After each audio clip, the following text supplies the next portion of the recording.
Hey everyone, welcome back to Truth and Democracy, where we strive for an honest and democratic society by exposing the lies, hypocrisy, racism, and sexism within the woke cult. Today we're diving into one of the most glaring contradictions in modern activism.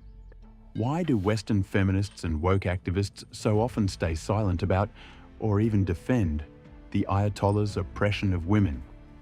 While Iranian women risk everything tearing off their hijabs and chanting, "Woman, life, freedom," many in the West who claim to fight patriarchy seem strangely quiet. Or worse, they prioritize narratives that protect the regime. This isn't random. Yes, part of this willingness to indirectly support Iran's regime ties into Trump derangement syndrome. Within the cult of wokeism, Donald Trump has become the ultimate devil, a white, middle-aged, crude, impolite, capitalistic man. Accepting that his current enemies, like the Ayatollahs, could be far worse than him simply isn't possible for many. But the biggest reason for these seemingly crazy prioritizations is in the core idea of woke ideology, that is, intersectionality. According to this framework, the ultimate oppressor is the white, Western, heterosexual man. Everyone else gets a pass, or is even defended, to keep the intersectional hierarchy intact. Let's break it down. At the heart of wokeism and modern intersectional feminism is a rigid ranking of humanity. White men sit at the very top as the ultimate villains, the embodiment of patriarchy, colonialism, and all evil. This creates a worldview where non-Western, non-white men, even those running brutal theocracies like Iran's Ayatollahs, are seen as quote-unquote oppressed. And if you criticize them, the wokesters will try to label you as Islamophobic or even racist. The result? Real women's suffering under strict Islamic regimes gets downplayed or ignored. Honor-based violence, forced hijabs, morality police beatings, and executions for improper dress don't fit the narrative that the biggest threat to women is the Western white man. So, to reinforce the imagined hierarchy, Western activists seemingly gladly betray women in Iran, Afghanistan, and similar countries. This isn't feminism, it is chauvinism, masked as progressivism. Western fake feminists look after their own power and privilege while more or less actively contributing to the oppression of other women. Since reality does not support the woke notion that white men are the root of all evil, woke activists often construct alternative realities in order to perpetuate the false image of a universal intersectional hierarchy. A perfect example is the hugely popular series The Handmaid's Tale.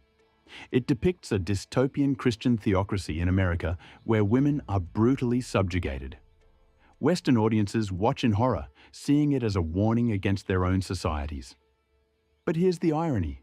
The real-life version of The Handmaid's Tale exists today, in Iran, under the Ayatollahs.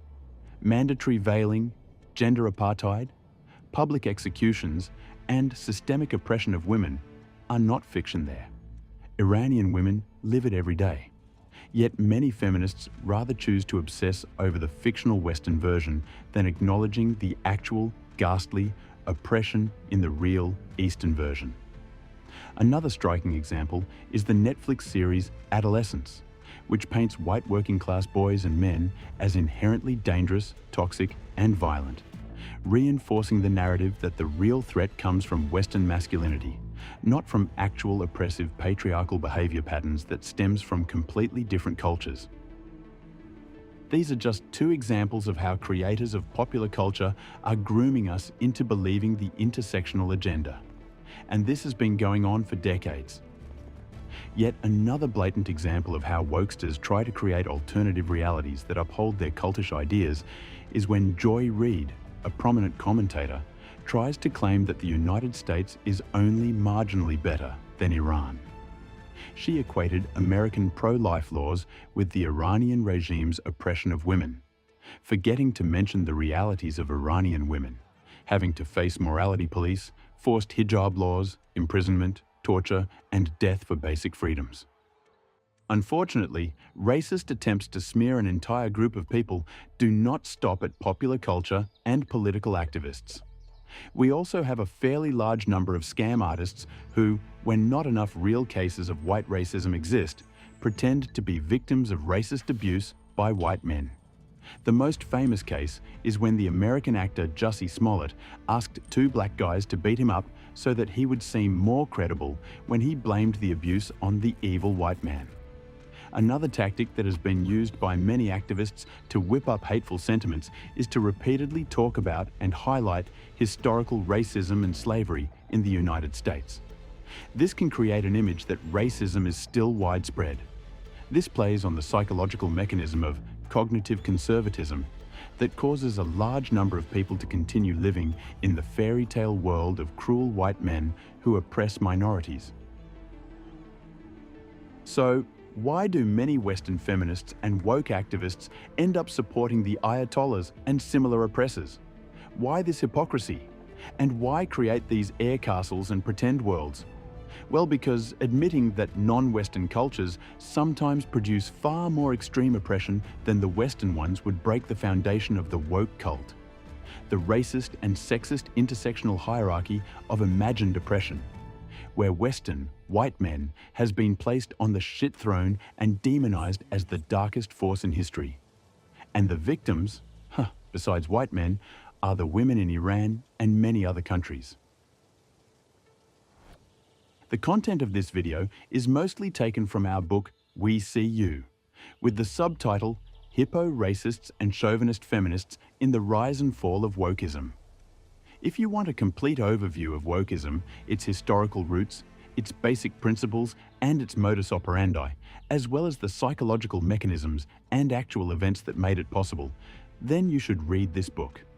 We will also post more videos discussing similar topics on this channel. So, if you liked this video, please subscribe so that you will be notified next time we upload a video, or click the video link showing on the screen for more direct interaction.